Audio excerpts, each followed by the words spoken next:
सविता सिंह। सविता जी, आपकी बेटी है आशी राजा, जी। जिसको पुलिस ने गिरफ्तार कर लिया है जी। और यहाँ पे जो है कहा गया है कि वो टीआई को ब्लैकमेल करती थी अपने दोस्त के साथ। आपका क्या कहना है, क्या कहानी थी?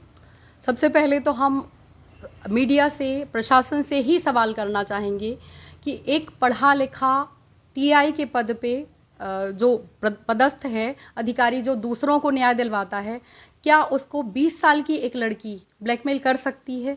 अगर ब्लैकमेल का मामला था तो क्या टीआई जो दूसरों के लिए काम कर रहे हैं, इतने बड़े पद पे हैं, पूरे जिले में उनका नाम था, क्या उनके लिए अगर कोई ब्लैकमेल कर रहा था, और उसमें भी एक लड़की, 20 साल की लड़की जिसके पास कोई पावर नहीं है, कोई सत्ता नहीं है, कोई बैकग्राउंड नहीं है, क्या वो लड़की उनको ब्लैकमेल कर सकती है? या इसका उल्टा हो सकता है कि लड़की से ऐसा कोई काम करवाने के लिए उसको प्रेशराइज किया जा रहा हो, या कुछ ज़बरदस्ती की जा रही हो कि तुम ये करो, नहीं तो तुम्हारे ऊपर केस कर दिया जाएगा, तो उसने उसका विरोध किया हो।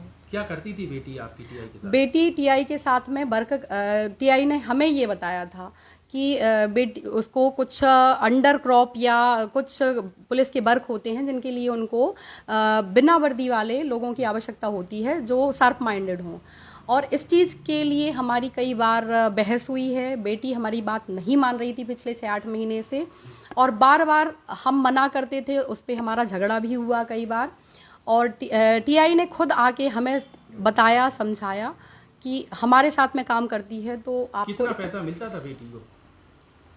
ऐसी कोई सैलरी नहीं थी, लेकिन कभी 25-30 हज़ार, कभी 50 हज़ार रुपये देते थे टीआई। हाँ, और गिफ्ट भी दिए हैं, ऐसी भी चर्चा है? हाँ, गिफ्ट बर्थडे पे गिफ्ट दिया था, सोने का नेकलेस जो 15 से 18 ग्राम का रहा होगा, जो पुलिस को दे चुके हैं हम, और एक दीपावली के आसपास इयररिंग्स गिफ्ट किए थे, जिसके लिए मतलब हमने मना किया था, और मीडिया में बार बार कह रहे कि डायमंड, पर डायमंड का नहीं, गोल्ड का था, और उसके लिए हमने बहुत बार मना किया था कि इस तरह के गिफ्ट आप नहीं दो।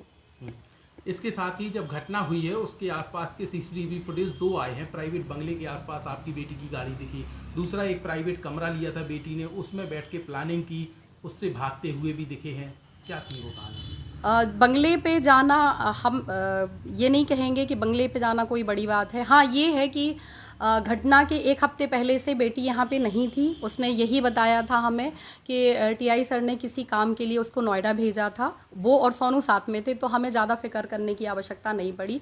और घटना के करीब 1 से 1.5 घंटे पहले हमारी फ़ोन से बात हुई है, और हमने उससे फ़ोन पे, हमारी रिकॉर्डिंग भी आप चेक कर सकते हो, पुलिस ने चेक किया हुआ है, हमने उससे पूछा है कि तुम कब आ रही हो, तो उसने नहीं बताया कि हम आ चुके हैं, उसने यही बोला कि आ जाएंगे। और हमें ये मीडिया के द्वारा ही पता चला, पुलिस के द्वारा ही पता चला कि वो यहीं पे थी। तो टीआई के घर में जब उनको, अभी जो ये मुस्लिम्स वाला हुआ था, जब टीआई को हाथ में लगा था, तो हम खुद उनके बंगले पे उनको देखने के लिए गए थे। तो उनके घर पे जाना हमें कोई वो नहीं, क्योंकि काम की वजह से साथ में उनके रूम पे जाना। और दूसरा जो रूम की बात कर रहे हो, उसका हमें नॉलेज नहीं है कि ये पता है कि उसकी कोई फ्रेंड है जो वहाँ पे किराए से रहती थी, और अक्सर वो आशी ये बताती थी कि खुशबू के रूम पे हम लोग बैठे हैं। अब आपकी बेटी ब्लैकमेलिंग के केस में फंस चुकी है, आप कह रही हैं वो गलत फंसी है, कैसे न्याय मिलेगा फिर? इसके लिए हम सबसे पहले मीडिया से अपील कर रहे हैं कि जो मीडिया में इतना गलत बताया जा रहा है, बोला जा रहा है, प्रशासन से अपील करते हैं कि प्रशासन भी सही तथ्यों को सामने लाए। पुलिस प्रशासन का हमने सहयोग किया है, बार बार सहयोग किया है। निवेदन कर रहे हैं हम प्रधानमंत्री जी से, मुख्यमंत्री जी से, कि अभी हाल ही में 8 मार्च महिला दिवस मनाया गया, बट हमने और हमारी बेटी ने महिला दिवस भी नहीं मनाया है। बेटी पे बार बार गलत आरोप लगाए जा रहे हैं, बहुत कुछ छुपाने के लिए, प्रशासन अपनी गलती के छुपाने के लिए, और कुछ काले कारनामे जो टीआई और प्रशासन के हो सकते हैं, उनको छुपाने के लिए एक 20 साल की लड़की को हाईलाइट किया जा रहा है।